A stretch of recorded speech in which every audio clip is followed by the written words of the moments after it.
राजस्थान में घटना घटती है, एक दलित बच्चा गुरुजी की मटकी से पानी पी लेता है। वो दलित बच्चा होता है, गुरुजी ये देखते हैं, उसको इतना मारते हैं, उसकी आंखें सुझा देते हैं, उसका चेहरा सुझा देते हैं और वो बच्चा मर जाता है। सोचिए, जब पिट रहा होगा, जब उसका ट्रीटमेंट चल रहा होगा, उसके दिमाग में क्या चल रहा होगा। उसने पानी तो पिया था। कभी रोटी के लिए किसी दलित को मार दिया जाता है, किसी गरीब को मार दिया जाता है, और मार दिया जाता है, जा रहा है। किसी को घोड़ी पर नहीं बैठने दिया जाता। ये जातिगत व्यवस्थाएं हैं हमारे देश की। हम कहेंगे हिंदू एक है, कैसे हिंदू एक हो जाएगा भाई? कैसे सनातन सिस्टम एक रहेगा? हिंदू में जातिगत समस्याएं जो हैं, इसको ठीक करना चाहिए, नहीं करना चाहिए, ये दिमाग में लगातार मेरे कई दिन से चल रहा था।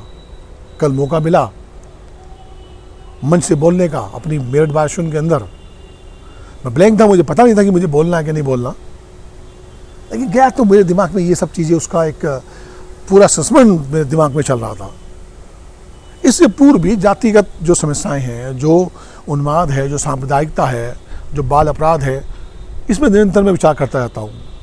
कई वर्षों से मैं बहुत सारे शास्त्र मैंने पढ़ डाले हैं, वेद मैंने पढ़े, कुरान मैंने पढ़ी, रामायण मैंने पढ़ी, वाल्मीकि रामायण मैंने पढ़ी है, उपनिषद मैंने पढ़े हैं, पुराण मैंने पढ़े हैं, कुरान में पढ़ चुका हूँ, बाइबल मैंने पढ़ चुका हूँ, गुरु नानक जी को मैं पढ़ता हूँ, कबीर मैंने पढ़ा है, कन्फ्यूशियस मैंने पढ़ा है। इनको पढ़कर एक जद्दोजहद दिमाग में चलती है कि कुछ करना है, कुछ बोलना है, कुछ समाज को हमको अपना योगदान देना चाहिए। यही नहीं कि समाज से कहें कि सिस्टम ठीक हो जाए, भ्रष्टाचार खत्म हो जाए, ईमानदारी रहे। कैसे रहेगी? आप सच बोल नहीं सकते, आप सच सुनना पसंद नहीं करते।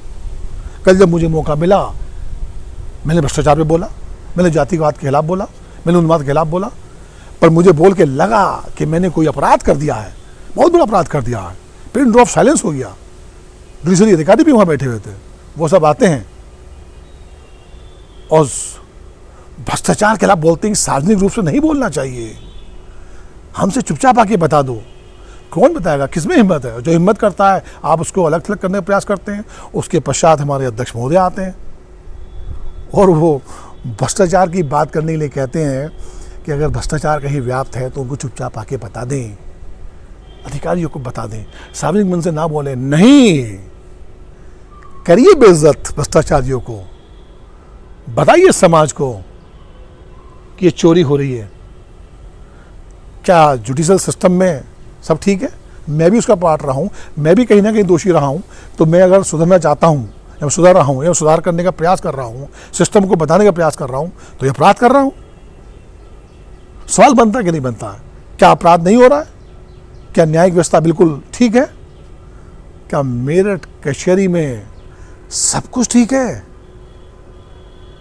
Summoning order, NBW, warrant recall, 156(3) CRPC के प्रार्थना पर दिए जाते हैं, ये यूं ही हो जाते हैं, ऐसे हो जाते हैं। है हिम्मत बोलने की, खड़े होने की, साथ चलने की, साथ देने की? नहीं। लेकिन जो करे उसके साथ तो दो, उसको अपराधी तो मत बनाओ। कल मुझे अपराधी बना दिया गया, लेकिन जो मैंने पढ़ा है, जो मैंने सीखा है, जो गुरु नानक देव जी से सीखा है, जो कबीर ने कहा है, जो कृष्ण जी ने कहा है, जो बुद्ध ने कहा है, जो महावीर ने कहा है, उससे एक जिद्द अंदर पैदा हुई है